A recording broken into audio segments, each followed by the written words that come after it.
Hello and welcome into this week's edition of Inside the Inferno. I'm Ashlyn Register alongside Nick Zeller-Singh. Nick, how are you today? Oh, I'm excited to anchor during a busy week in ASU sports and talk about some Sun Devil alumni too. It sure was a busy week. We'll be talking about the Sun Devils in the MLB, men's basketball, hockey, and more. But let's start with Ryan Blank, who has the latest on ASU football.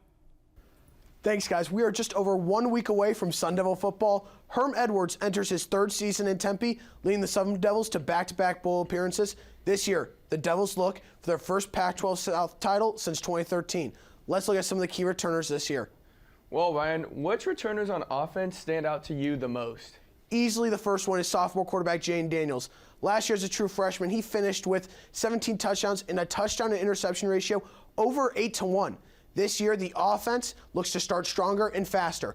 A big reason of that and a big piece of the offense will be wide receiver Frank Darby, who enters this season as the #1 option for Jayden Daniels.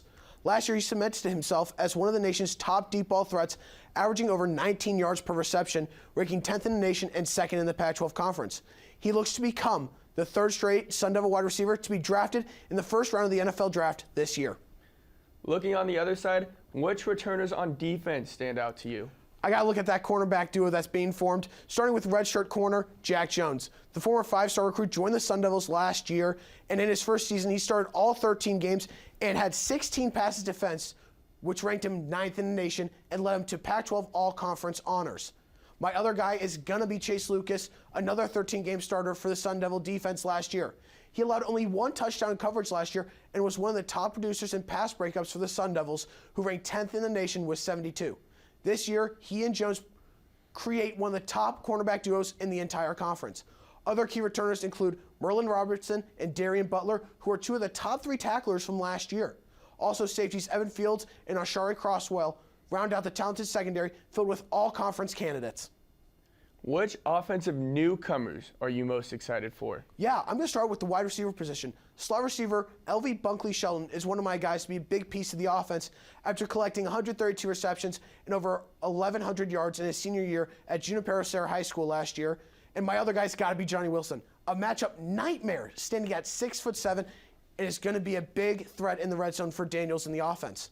Sticking with the offense, I want to look at the running backs. ASU lost single-season rushing leader Eno Benjamin to the draft last year. This year, a new tandem could be formed with 2 4-star freshman recruits, Diamante Trainum and Daniel Ngata. Ngata improved to be an all-around back, collecting over 4,100 all-purpose yards and 52 touchdowns in 3 high school varsity seasons. Trainum proved to be a dominant runner in his junior year of high school, running for over 1,300 yards and 26 touchdowns. ASU has 2 returning running backs, A.J. Carter and Demetrius Flowers, who only have 93 combined yards in their Sun Devil careers. This opens up the opportunity to form a dominant duo out of the backfield with Trainum and Ngata. What about the defensive side of the ball, Ryan? Does anyone stand out to you? There's really one guy, and it's got to be linebacker Jordan Banks, another 4-star recruit for the Sun Devils who's just a natural pass rusher. He's going to be used a lot in blitz packages, coming off the edge for the defense, stopping short runs, and getting pressure on the quarterback. Let's go across the studio to Adam Noel, who previews the Sun Devil football schedule. Arizona State versus USC. It's a matchup we've all been waiting for as we count down the final days until Pac-12 football. And where better to start with 2 of the top teams in the conference battling it out on the national stage. Even more importantly, it will set the tone for who will be competing for a Pac-12 championship at the end of the season. Both teams enter week 1 after a somewhat disappointing 8-5 record from last year.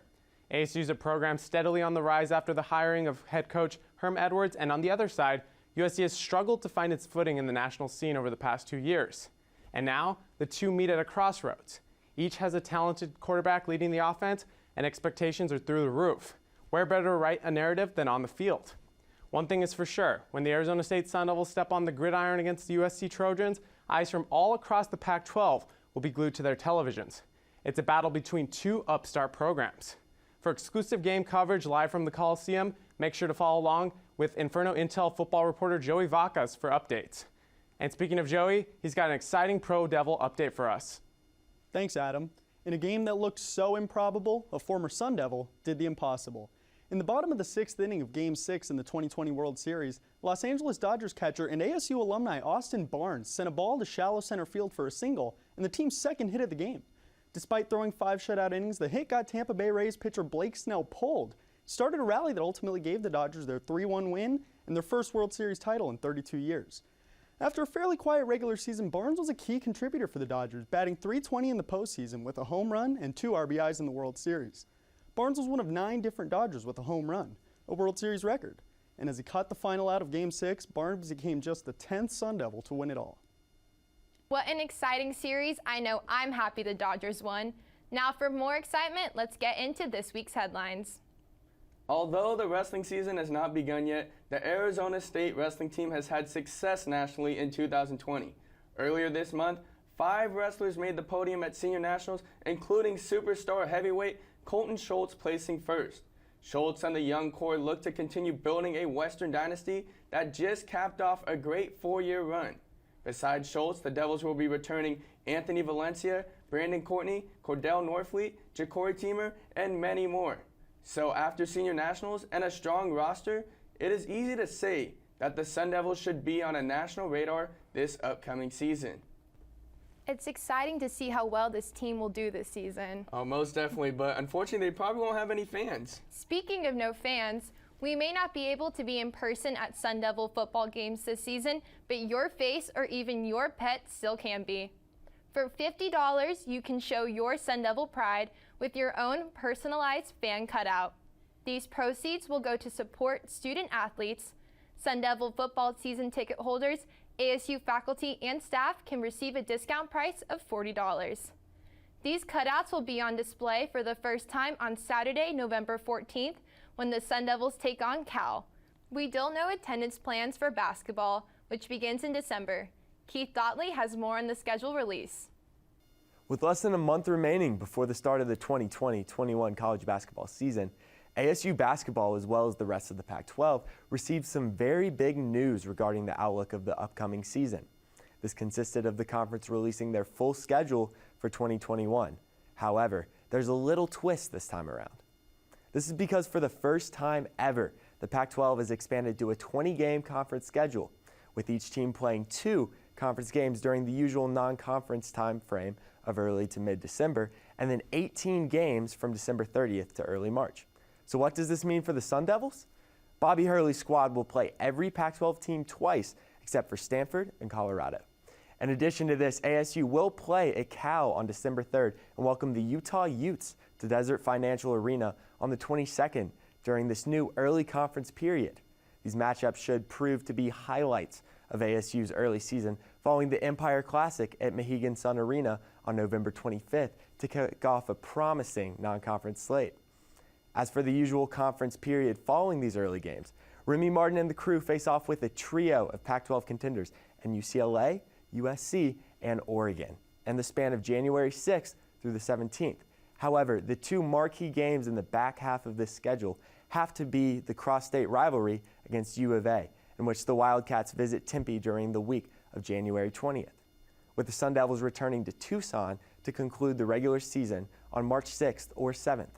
ASU will look to sweep their rival this time around following a split in the series last season. While this schedule is unlike those ASU has encountered in the past, it should give Bobby Hurley's team a perfect chance to prove what they can do before Selection Sunday. Another ASU sport to get excited for is cross country. Earlier this month, ASU Athletics announced the hiring of Patrick Henner as the new head coach of ASU cross country. I had the opportunity to chat with him about his hiring and more. First off, thanks for joining me today, Coach Henner, and a big welcome to ASU. I'm going to start things off with a big question here. In the past, ASU cross country has had its struggles, but with a new head coach, some are hopeful that itself may change. How do you hope to build this ASU cross country program, Coach? Coach Miller hired me, and one thing I'm really proud of is that, you know, I'm concerned with the whole program. Like, yeah, I'm the distance coach. That's who I'm in charge of on a daily basis. But, you know, I want to help every single group on the team be better and help every single coach on the staff be better. That's something that really excites me about here, and I think I'll be able to have a really big impact on the whole program, not just the distance. Coach, you've only been here for a few weeks in Arizona itself. What has these past few weeks been like for yourself?